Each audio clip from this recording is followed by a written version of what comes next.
Adapun Yeftah orang Gilead itu adalah seorang siapa? Pahlawan yang gagah perkasa, hebat sekali. Jadi idolakan tokoh-tokoh baik yang sudah mati maupun masih hidup, supaya kalian semua, kita semua punya idola. Ya, hari-hari ini dunia sedang berdoa. Ada seorang tokoh yang terkenal, namanya Nelson Mandela.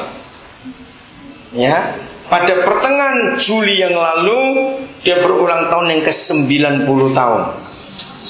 Nah, dunia mendoakan dia waktu dia berulang tahun ke-90 karena sudah mulai lemah, tapi dia masih cerdas, pikiran masih jernih. Dia adalah tokoh pemimpin dunia. Dia dipenjara selama 27 tahun. Bayangkan, waktu dia keluar penjara umurnya sudah hampir 60. Secara manusia dia nggak punya kesempatan untuk jadi orang hebat. Di dalam penjara pun dia berjuang. Ada suatu rejim, ada suatu pemerintahan yang sangat jahat, namanya apartheid. Itu di Afrika Selatan.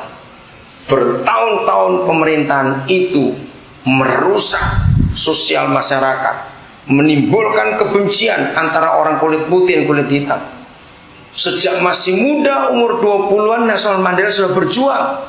Dia disiksa, dia ditangkap berkali-kali. Yang terakhir itu di penjara 27 tahun. Bayangkan, siapa kira dia akan jadi orang hebat? Maka ketika dalam penjara pun dia berjuang.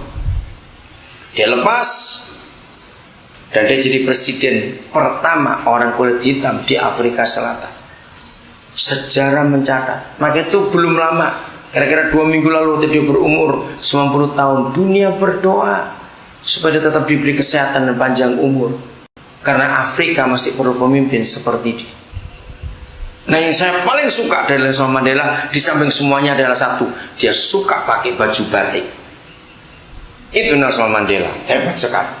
Waktu ulang tahun 90 tahun dia pakai baju batik juga. Tahun 94 dia ke Indonesia, diundang. Nah, di situ dia dapat baju batik dari Presiden Soeharto. Dan rumah sejak itu dia suka baju batik. Waktu dia ketemu dengan Ratu Elizabeth di Inggris, pakai baju batik juga. Dalam banyak acara, waktu dia di PBB, pakai baju batik juga. Oke, saya teruskan, itu idola saya. Oke, Yeftah, pahlawan yang gagah perkasa. Jadi hebat gak Yeftah itu? Hebat sekali. Tapi lihat latar belakangnya, sangat menyedihkan. Tetapi ia anak siapa? Seorang perempuan sundal, anak pelacur. Bayangkan, secara logika dia punya masa depan gak kalau hidupnya seperti itu? Tidak. Orang tahu anaknya siapa dia. Kenapa dia anak seorang pelacur? Dikatakan ayah Yeftah ialah Gilead. Juga istri Gilead melahirkan anak-anak lelaki baginya. Ini anak kandung, anak sah. Setelah besar, siapa yang besar di sini? Yeftah, bukan ya. Setelah anak-anaknya besar dan Yeftah juga bertambah besar, maka anak-anak istrinya mengusir siapa? Yeftah. Apa yang mereka katakan sebagai anak kakak saudara tiri ini, mereka tidak berkata salah. Coba lihat perkataan mereka kepada Yeftah.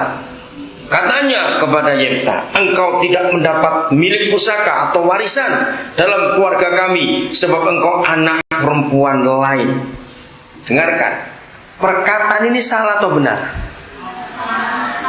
Ayo, cuma ada satu dari dua. Salah atau benar perkataan ini? Benar. Tidak salah kalau anak-anak sah dan anak-anak kandung dari bapak ibunya mereka dan bapaknya Yeftah berkata begini, ini benar, tidak salah. Tapi buat Yeftah perkataan itu berupa apa? Ejekan dan menghancurkan. Ingat nih, maka mental Yeftah, kepribadian Yeftah dihancurkan karena dia diejek. Dan mereka ngusir, pergi kamu. Kamu gak dapat warisan dengan keluarga kami karena kamu anak perempuan lain. Bayangkan. Nah, secara logika orang seperti ini akan punya masa depan tidak? tidak akan punya. Tapi sekali lagi, Yefta memilih yang benar. Yefta pilih yang benar. Kita lihat pilihan Yefta. Kita lanjutkan ayat yang ketiga. Maka larilah Yefta dari suara-suaranya itu dan diam di tanah Top, sebuah daerah.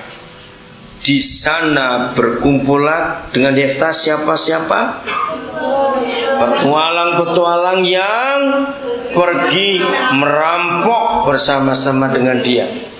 Mengapa untuk sementara Yefta memilih bergaul dengan perampok-perampok? Siapa bisa jawab? Karena hancur hidupnya. Dia berkata, aku gak punya masa depan. Dia gak sekolah, mau jadi apa? Ternyata dari ribuan tahun yang lalu, dunia sudah punya kelompok namanya geng. Tahu kata-kata geng? Kelompok orang-orang jahat, anak-anak yang tertolak, yang hidupnya hancur. Sayang tidak disebut oleh Alkitab kapan dan bagaimana Yefta jumpa Tuhan dan hidupnya berubah. Ini luar biasa. Sampai akhirnya Yefta jadi seorang yang hebat. Ini pilihan. Kita mau memilih tetap sakit atau tetap sehat, itu pilihan. Apakah saudara percaya orang sakit dan sehat itu bukan cuma ditentukan oleh makanannya? Kalau Amsal menuliskan hidup dan mati ditentukan oleh lidah, bukan Tuhan, lidah. Ini ada dua arti. Satu adalah karena makanan. Kalau kita makan makanan yang salah, walaupun masih muda bisa mati, betul? Tapi juga kata lidah adalah cara kita bicara. Kalau kita berkata, aku sakit, aku ini sakit, aku ini sakit, padahal diperiksa nggak ada apa-apa, tapi aku sakit, aku sakit. Dia jadi sakit tidak? Jadi sakit. Maka itu semua pilihan. Kita pintar ataupun berhasil ataupun gagal, itu pilihan. Sekalipun Yefta sudah rusak seperti itu, terpujilah Tuhan, dia milih yang benar. Dan akhirnya dipakai Tuhan secara luar biasa dalam hidup. Hari ini mari kita menyadari, kita akan disukai semua orang atau nggak disukai tergantung kita. Mau hidup sembarang saja, sembrono semaunya sendiri, itu pilihan kita. Sekalipun Bapa di surga menentukan hidup ini akan luar biasa, tapi kita milih yang salah, ya sudah. Saya punya ilustrasi begini. Suatu hari ada seorang anak lahir, sebutkan namanya A misal. Lalu surga memutuskan, hai manusia yang baru lahir, kamu akan mati umur 81 tahun. Itu tua atau muda maka mati 81? Oh, tua sekali. Waktu dia umur 16 tahun, dia pacaran. Oke? Umur 17 tahun, patah hati, putus cinta. Umur 18 tahun, dia milih mati, bunuh diri. Dan mati betul. Oke. Jadi dia kehilangan berapa tahun hidupnya? Ayo cepat hitung itu. Kenapa dia mati umur 18? Karena pilihannya. Maka Tuhan tidak bisa buat apa-apa, karena itu pilihannya. Papua ini akan memiliki pemimpin-pemimpin yang hebat. Tergantung kalian sekarang yang masih di SMP, SMA. Milih kemana? Semakin besar, kata itu jangan lupa, Yohanes Pembaptis, Tuhan Yesus, Samuel, semakin besar, semakin besar. Tapi pilihannya, dia milih apa dalam hidup ini? Ini perkara serius dalam kehidupan kita. Berapa ayat lagi untuk kita merenung betul-betul dalam hidup ini? 2 Samuel pasal 5 ayat yang ke-10. Jadi semua kita tidak ditentukan kaya atau miskin, sekolah atau tidak, semua tergantung pilihan kita. Dan sejarah mencatat ada banyak orang tidak sekolah tapi jadi orang berhasil. Salah satu contohnya adalah Thomas Alva Edison. Masih ingat nama itu? Ini orang hebat. Dia cuma kelas 3 SD